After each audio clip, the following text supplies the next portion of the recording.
I've been a trucker for as long as I can remember, and if you were to ask me the real difference between a sailor and someone like me, it's pretty simple. It all depends on the ocean we navigate. A sailor rides the waves of the sea, but us truckers, we sail the endless highways our ocean paved in asphalt. That's where the comparison ends.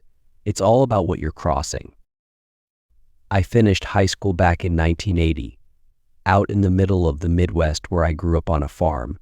But farming wasn't what I wanted for my future, so I took a different path, trade school. I learned how to drive big rigs, and the school even lined up a job for me once I graduated. With the money I had saved, life seemed to be falling into place just as I'd hoped. My name is Daniel, and trucking quickly became my passion. Over time, I set aside a portion of my earnings, all with one goal in mind, owning my own rig. That's where the real opportunity is. And whenever I wasn't on the road, I picked up local gigs, farm work, short hauls, whatever helped me put more aside.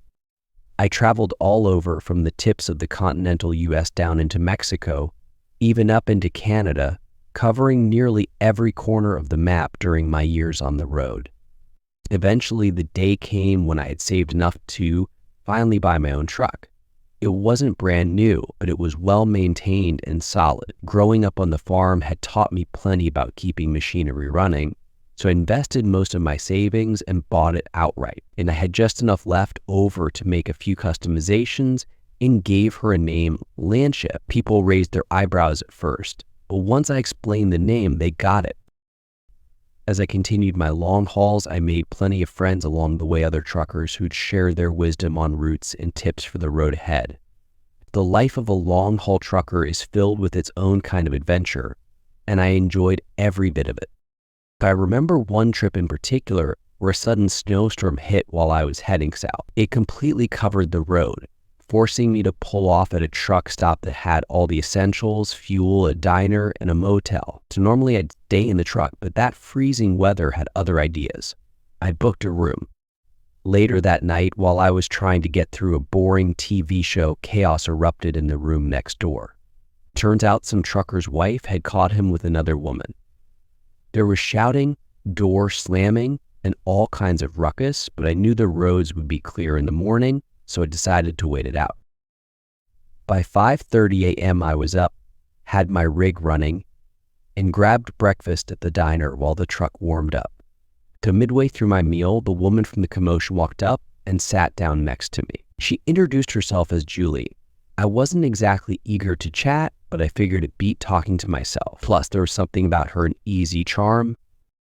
She told me she was trying to make her way back home to Tulsa before winter hit. Julie explained the previous night's uproar, saying it had all been a misunderstanding between the trucker and his wife. She had caught a ride with him 3 days ago, and even though they were in the same room, they hadn't shared a bed. The place had 2 double beds, one for him and one for her. They managed to convince the wife that nothing had happened by showing her the messed up sheets on both beds, no signs of anything suspicious. In the end, Julie had stayed the night, but alone. Eventually, the situation cooled down.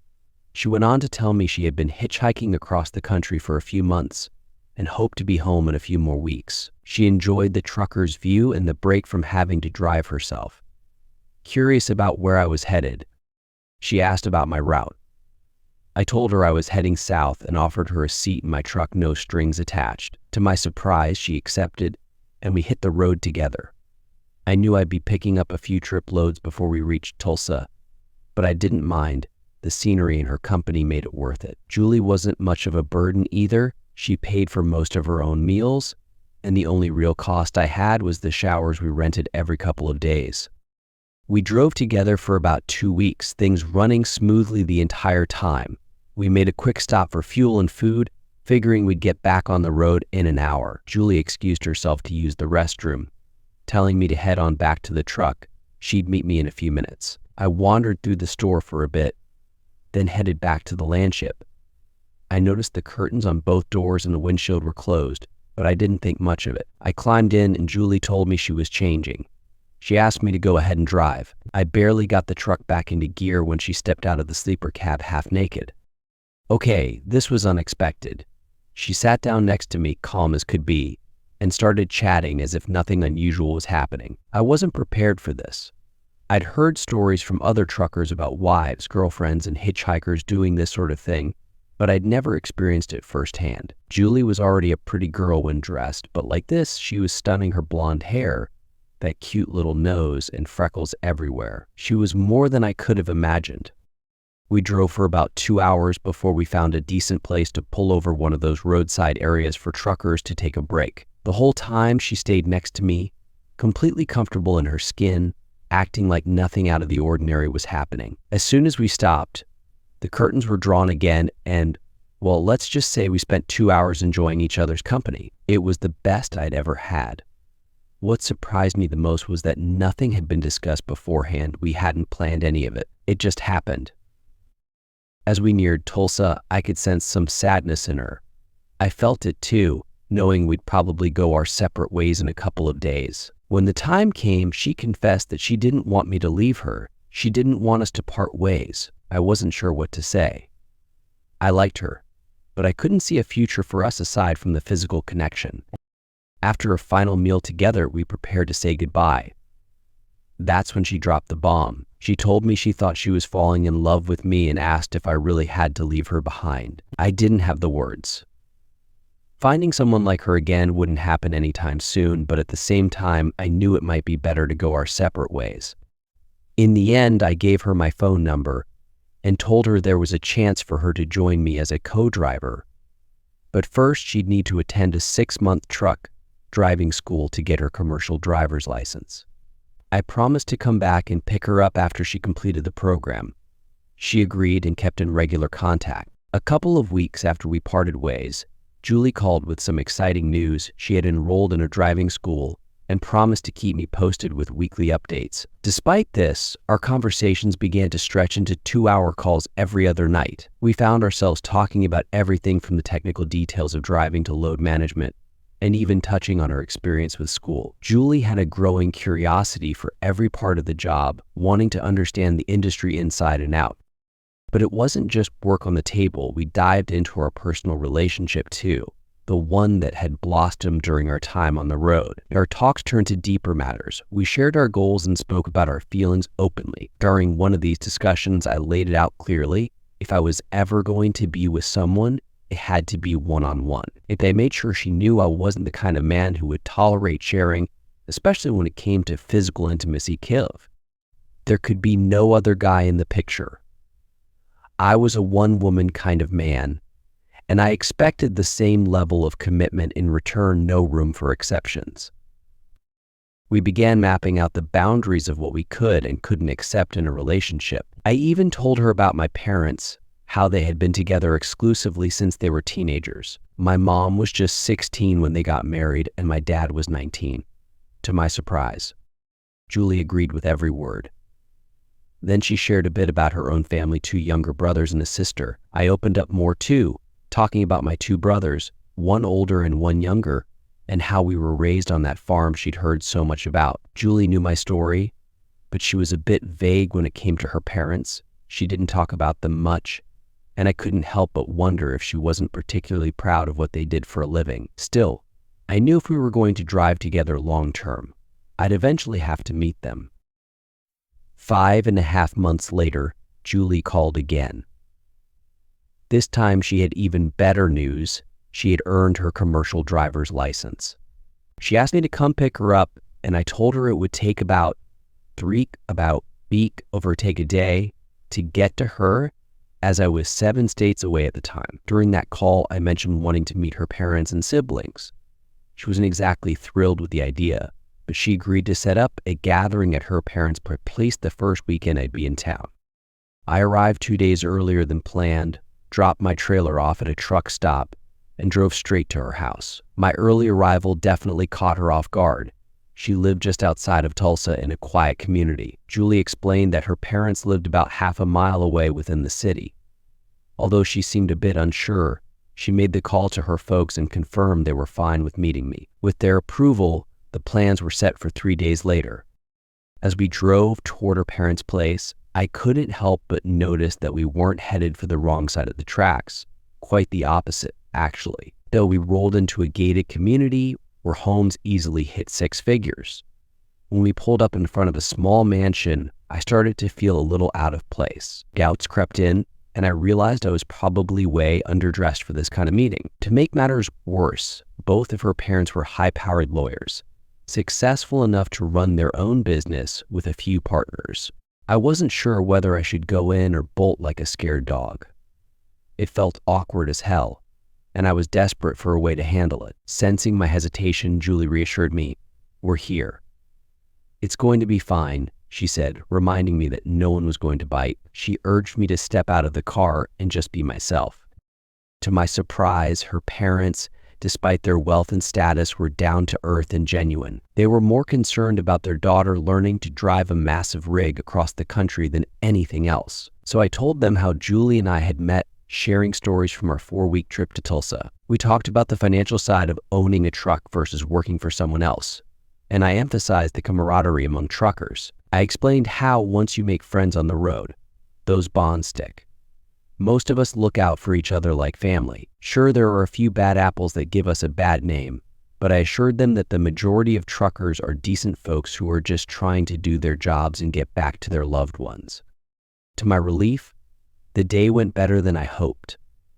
I found myself liking her family a lot, and it seemed the feeling was mutual. I proposed paying Julie 30% of the load's earnings, which was more than she'd make working for most companies. The rest would cover things like maintenance, fuel, food, showers, and other expenses related to keeping our landship running. Her dad suggested we put it all in writing, but I only wanted to do it if Julie was okay with it. She told them she trusted me, pointing out that I was the only person she had ever spent more than a few days with while on the road. She assured them I was upfront and honest. Her mom, still cautious, left the decision to me. So I decided to go ahead with the arrangement, telling them let's make it official, and they've got nothing to hide. We signed a contract that outlined how each load would be split. While I might lose a little in the short term, the benefits of having a team driver far outweighed the costs, especially since we didn't have to stop as often as solo drivers. Over the next 9 months, Julie and I traveled the highways, sometimes stopping off at her parents' place or visiting my family's farm. The landship racked up over 2 million miles, and the wear and tear started showing. Though I was hesitant, I knew it was time for a new rig. The signs were clear, both cosmetically and mechanically. The old girl was getting tired. With my detailed records and savings, I managed to strike a good deal on a brand new Kenworth. Because of my simple lifestyle, I only needed to finance about 25% of the cost. So it was around this time that Julie approached me, asking if we could have a private chat. We sat down and she suggested something that caught me off guard. She wanted to cover half the cost of the new truck and proposed we go in on all expenses in equal partnership with no strings attached. I wasn't against the idea, but given that the rig I had my eyes on was around $200,000, I thought it would be smart to talk things over with her parents. Julie, however, wasn't having it. She made it clear that, being of legal age, she didn't need their approval for decisions like this. Well, I didn't have much choice, so I agreed, but I insisted we put everything in writing to protect us both if she decided to back out later. She wasn't thrilled about the paperwork, but she agreed.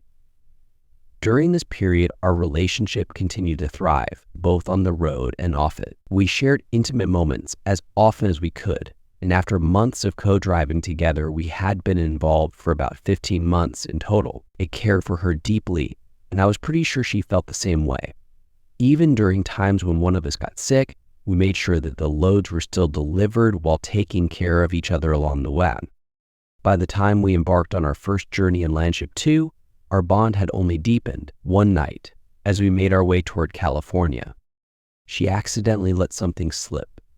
She mumbled that she loved me as she drifted off to sleep. Hearing those words made me pause.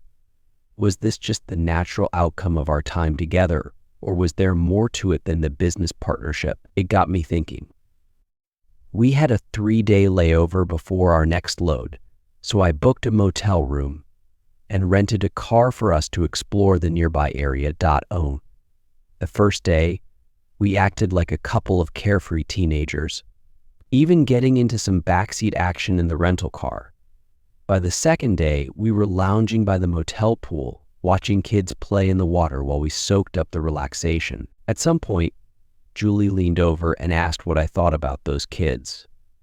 I told her that I definitely wanted to be a dad one day, but I added that I needed to be sure the woman I married could handle the life of a trucker's wife. Despite my love for the road, her response wasn't what I expected. Out of nowhere, she shoved me right out of my chair, sending me straight into the pool with one swift push. She stormed off back to the room without saying a word, leaving me soaking wet and completely confused. I sat there, baffled, trying to piece together what had just happened.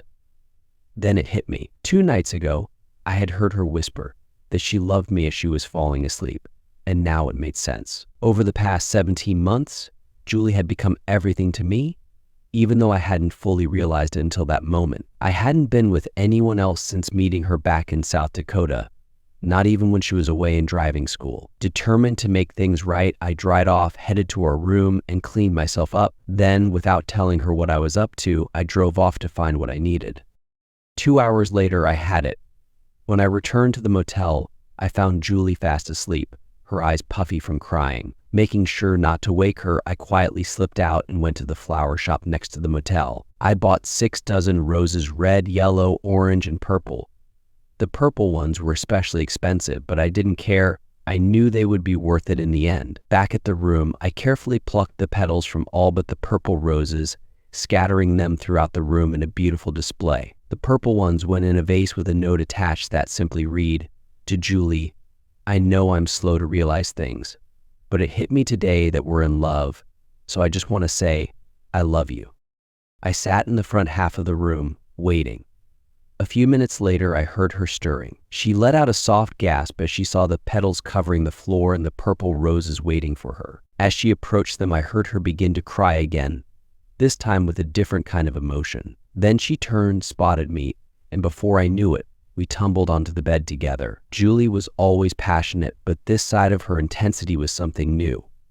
We spent the next 6 hours together, and sleep wasn't anywhere on the agenda. When exhaustion finally hit us both, we drifted off, but when we woke, she still had plenty of energy, and we couldn't resist indulging in another intimate moment. I couldn't help but think of the old Jackie Gleason line, "How sweet it is."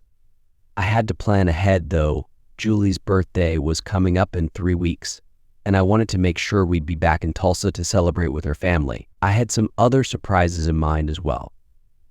During the 2 hours I was out of the room, I called her parents to arrange everything for a surprise birthday party. I shared a bit about where our relationship was at and asked them to make sure her whole family would be there. We arrived in Landship 2, driving right into their gated community. The sight of a big rig pulling into such an upscale neighborhood must have turned more than a few heads, but we didn't mind. We wanted to make an entrance. But when we pulled up to her parents' house around 2 a.m., her entire family was already gathered there. It had been almost a year since we had last spent quality time with them, and I wasn't sure how things would play out. I just hoped it would all go according to plan. The party was a hit, full of joy and excitement. Around 2 p.m., our dad stood up to make a birthday toast. As soon as the cheers died down, I took my chance. I approached Julie, knelt down, and proposed. "Julie, we've been through a lot together in the past 2 years. We've traveled across the country and become partners, both in life and in love," I said, watching her face flush with emotion. "We'll be already equal partners on Landship 2, so now I'm asking, will you be my life partner and marry me?" Overcome with happiness, she practically tackled me, kissing me over and over. Then, with tear-filled eyes, she looked at me and whispered, "Yes." Even though her parents had already given me their blessing, Julie still sought their approval. Her dad, ever the joker, teased her about the life of a trucker's wife, saying he'd be there to support them both. But I knew how it would all end, and I couldn't help but smirk. After the celebration, her dad walked her over to me, emphasizing one last time, "Take care of my little girl." He knew I would. After the proposal, we left with the promise to return once her mom had everything in place for the wedding. We kept in daily contact with her family, even managing to stay connected during stretches where we didn't have cell service. During those times, we made pit stops at truck stops, fueled up, grabbed a quick bite, and always made sure to call her parents. And knowing my folks would want to be part of the big day, we worked out how to get them there, even if it meant covering their expenses. We were determined to have them with us. My dad, being a farmer, didn't have much extra money for things that weren't essential. Trips to town for supplies were about as much of a luxury as they got. Thankfully, Julie and I had already made visits to see them, so they knew her and genuinely liked her. It made things a little smoother for everyone. One day, I had a conversation with her dad about a prenuptial agreement. I wanted to make it clear that it was my idea. I didn't want anyone to think I had any interest in their money or property. It was a bit surprising for both her parents, but after discussing it thoroughly, they relaxed. When the time came, I had no problem signing the agreement. I knew in my heart I was doing the right thing, and I was confident Julie felt the same way. We exchanged vows at the church Julie grew up in, with her pastor who had been part of her life since childhood. Officiating the ceremony was attended by about 200 of her family members. And to my surprise, more than 100 of mine showed up.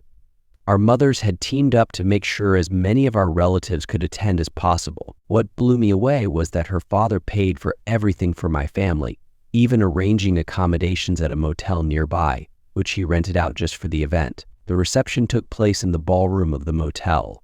I was floored by his generosity, knowing how hard he and his wife had worked for everything they had. Later on, I found out the entire wedding cost over $150,000. He explained that he wanted Julie's wedding to be a once-in-a-lifetime affair and spared no expense to make it happen. I thanked him, and I made it clear that I hoped it would be her one and only wedding. I was committed to making sure it would last. Time has flown by, and now, almost 5 decades later, Julie and I are celebrating our 49th wedding anniversary. Over the years, we expanded our fleet to trucks, each no more than 5 years old, all proudly displaying the Landship name. Each truck has its own unique fleet number, so even when we trade them in, there's no confusion. Our family has grown with 7 children and 2 grandchildren, and our team of drivers feels more like an extended family. The latest addition, Landship 34, stands as a symbol of how far we've come and our dedication to the business. Julie and I have slowly stepped back into semi-retirement, handing over the reins of the business to our eldest daughter. She's got her mother's looks and my sense of duty, and she's even designed her own mini rig, which perfectly reflects her passion for the road. It may be built on a Chevy frame, but it carries the same spirit as Landship 2. It's amazing to think how 2 people, both from humble farm backgrounds, could come together and turn their dream into a reality. We've had the joy of traveling through 49 states, exploring much of Canada, and even dipping into Mexico. As we look back on our incredible journey, there's really only one question left: what's next? We're thinking about a 6-month adventure driving around the beautiful islands of Hawaii to finally complete our journey through all 50 states. Thanks for watching this emotional story of love, lust, and lies. I hope it touched your heart. If you enjoyed it, please like the video, subscribe to the channel, and hit the notification bell so you don't miss a fresh story every day. I'd love to hear your thoughts in the comments, so feel free to share your experiences and tell your story.